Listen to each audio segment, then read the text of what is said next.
सभी शिक्षक साथियों को बहुत बहुत नमस्कार। साथियों, आप लोगों को मैंने पहले ही बताया था कि मैं वैसे तो गणित विषय नहीं पढ़ाती हूँ, लेकिन क्योंकि आप लोग कई बार मैसेज कर चुके हैं कि मैम गणित का हमें शेयर करिए, तो आज मैंने आप लोगों के लिए स्पेशली बनाया है प्रेरणा तालिका गणित के विषय के लिए, यानी कि सिलेक्टिव लर्निंग आउटकम्स, जिन पे हमें काम करना है, जिनको हमें ध्यान में रखकर आकलन करना है, आरंभिक आकलन। तो चलिए, कक्षा 6 से लेकर 8 तक के विषयों, जो गणित का विषय है, उसमें कौन कौन सा सिलेक्टिव लर्निंग आउटकम किस क्लास के लिए क्या रखना है, उस पर जो प्रेरणा तालिका तैयार किया है मैंने, उसको देख लेते हैं। तो पहला है कक्षा 6 का गणित विषय का है, तो एक तरफ आप सिलेक्टिव लर्निंग आउटकम्स लिख लीजिए। जैसे कि पहला है, बच्चे 1 से लेकर 99 तक की संख्याओं को पहचानते, बोलते और लिखते हैं। दूसरा है, बच्चे शून्य की अवधारणा को समझकर बता सकते हैं। तीसरा है, संख्याओं का स्थानीय मान बताते हैं तथा संख्याओं को घटते और बढ़ते क्रम में व्यवस्थित कर लेते हैं। फिर बच्चे बिना हासिल वाले जोड़ कर सकते हैं, एक ये हो जाएगा। फिर बच्चा हासिल वाला जोड़ कर सकता है, एक सिलेक्टिव लर्निंग का आउटकम ये भी है। बच्चे बिना हासिल वाले घटाने की क्रिया कर सकते हैं और फिर हासिल वाले घटाने की क्रिया कर सकते हैं। बच्चे गुणा की संक्रिया कर लेते हैं और भाग की संक्रिया कर लेते हैं। अगला है, बच्चे इबारती प्रश्न समझकर हल कर लेते हैं। अगला है, बच्चे लघुत्तम समापवर्त तथा महत्तम समापवर्त ज्ञात कर लेते हैं। नेक्स्ट है, बच्चे त्रिभुज व आयत, वृत्त आदि आकृतियों का माप ज्ञात कर लेते हैं। एंड लास्ट है, बच्चे भिन्न को समझते हैं एवं भिन्न की संक्रियाएं कर लेते हैं। तो ये आपका सिलेक्टिव लर्निंग आउटकम हो गया, जिनको आपको ध्यान में रखकर बच्चों का आरंभिक आकलन करना है, और इसी के आधार पर आप बच्चों को उनका जो एक स्तर डिसाइड करेंगे कि बच्चों को आता है कि नहीं।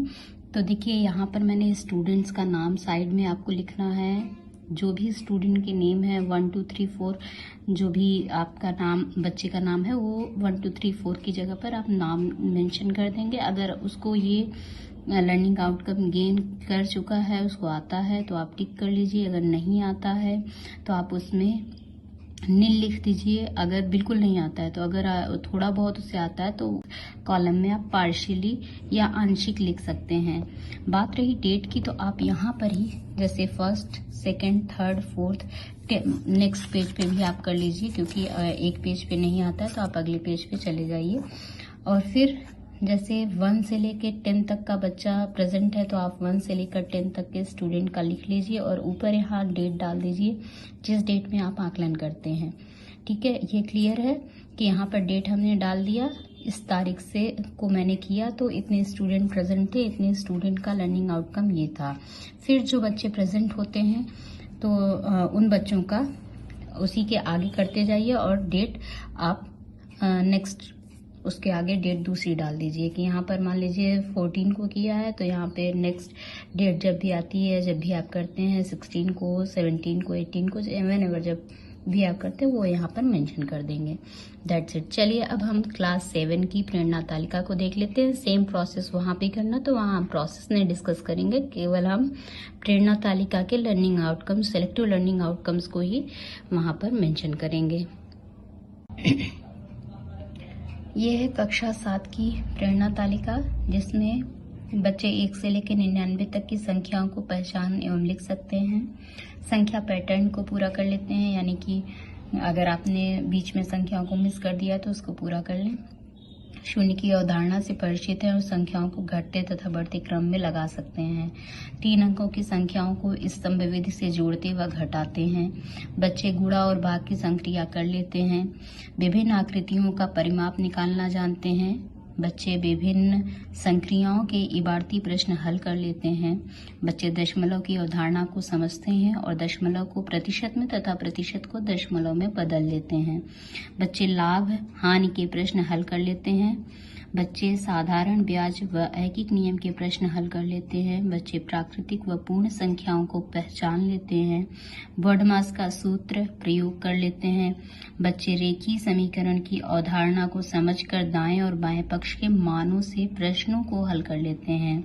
घन, घनाभ, प्रिज्म, पिरामिड आदि त्रियामी यानी 3D वस्तुओं की पहचान कर उनके बारे में बता लेते हैं कि ये आकृति ये जो वस्तु है ये इस आकृति को बता रही है। तो इस तरह से आप जो बच्चों का आकलन करेंगे वो सिलेक्टिव लर्निंग आउटकम क्लास 7 के लिए रहेंगे। सेम प्रोसेस आपको फॉलो करना है। ये है क्लास 8 की प्रेरणा तालिका गणित विषय के लिए। प्रोसेस सेम रहेगी बट लर्निंग आउटकम उसी में कुछ बढ़ जाएंगे क्योंकि ये क्लास 8 का है, तो हमें क्लास 7 तक के लर्निंग आउटकम्स को ध्यान में रखते हुए सिलेक्टिव लर्निंग आउटकम निर्धारित करने हैं, जिसमें पहला सेम है कि बच्चे 1 से लेकर संख्याओं का ज्ञान उनको जरूरी है, तो 1 से लेकर 99 तक की संख्याओं को पहचान कर आरोही और अवरोही क्रम में व्यवस्थित कर सकते हैं। 6 अंकों की संख्याओं को पढ़ व लिख सकते हैं। बच्चे जोड़ा और घटाना की संक्रियाओं को कर लेते हैं। गुणा और भाग की संक्रियाएं कर लेते हैं। इबारती प्रश्न एवं भिन्न के प्रश्न कर लेते हैं। दशमलव के प्रश्न हल कर लेते हैं। लाभ, हानि एवं साधारण ब्याज के प्रश्न हल कर लेते हैं। प्राकृतिक और पूर्ण संख्याओं को समझते व लिखते हैं। वर्डमास का सूत्र प्रयोग कर लेते हैं। सजातीय विजातीय पदों को समझकर प्रश्नों को हल करते हैं। रेखीय समीकरण के प्रश्न हल कर लेते हैं। बच्चे परिवेश में त्रिआयामी यानी 3D वस्तुओं की पहचान कर उनके जो भी आकृति है उसको बता लेते हैं। आधार एवं घातांक में अंतर करते हुए बड़ी संख्याओं को घातांक के रूप में व्यक्त कर लेते हैं। पाइथागोरस प्रमेय का सत्यापन कर लेते हैं।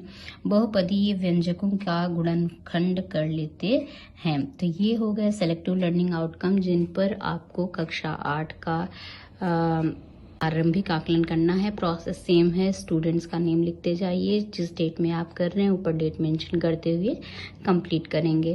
तो आई होप आप लोगों का जो इतने दिन से आप लोग हमसे मांग रहे थे कि मैडम हमको अवेलेबल करा दीजिए गणित का, तो आज वो आपको अवेलेबल हो गया है। आप जैसे ही विद्यालय खुलते हैं आप इन्हीं सिलेक्टिव लर्निंग आउटकम के आधार पर प्रश्नों को सेट कर लीजिए और बच्चों का आकलन करके उसको कंप्लीट कर लीजिए, क्योंकि आने वाले टाइम में ये सबसे इम्पॉर्टेंट चीज़ होगी। स्कूल जब भी खुलता है सबसे पहले आपको इन सब चीज़ों के बारे में पूछा जाएगा, तो be careful and do it fast. Thank you so much.